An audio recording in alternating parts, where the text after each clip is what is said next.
The UK Independence Party has named its sixth leader in 18 months, and he has promptly spoken out about LGBT rights. Former British Army officer Henry Bolton was the surprise winner of the party's leadership contest this week, blasting past all of the frontrunners in a dramatic upset. Unlike some of his rivals, who made the headlines with homophobic comments during the race, Mr. Bolton has not publicly spoken about LGBT issues before. But at his leaders' press conference, Mr. Bolton said equality has gone too far. He told press quite honestly, "I think it is getting a bit far when we are encouraging children in some cases to question their own sexuality. I think that is certainly going too far." Asked about trans people, he said, "What I have a problem with is that we should all have a choice in that debate. If somebody feels it has gone too far, they should be free to express that concern. What concerns me more than anything else at the moment in that debate is that there is an effort to silence any dissenting voice, and I don't think that is in keeping with the principle of freedom of speech."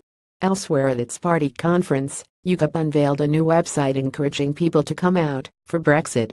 The struggling party has churned its way through a string of leaders in the past 2 years, with the reins passing between Nigel Farage, Susan Evans, whose acting leadership was revoked before she even took up the post, Nigel Farage, Diane James, Nigel Farage, Paul Nuttall and Steve Crowther.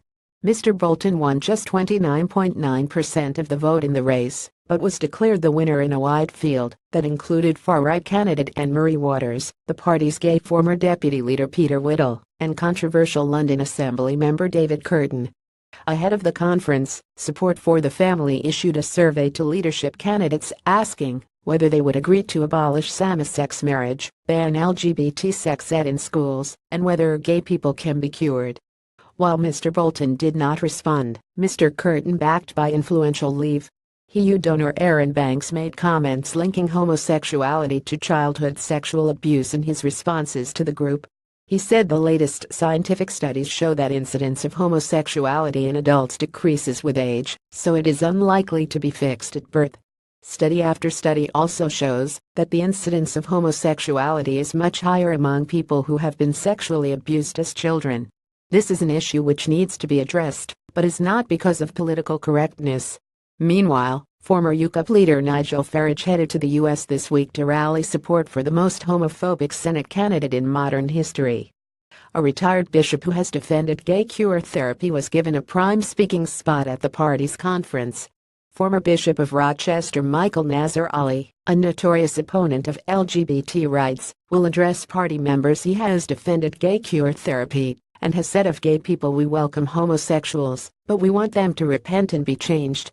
In 2012, the bishop signed a letter to back a therapist who was found guilty of professional malpractice last year after offering gay cure therapy.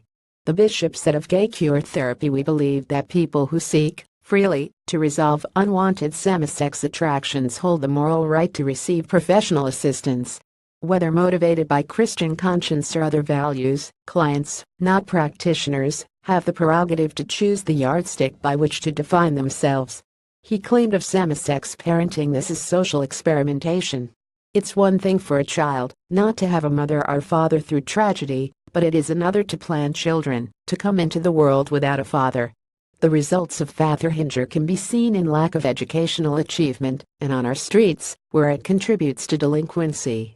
The bishop also criticized Sir Elton John for raising children with his husband David Furnish,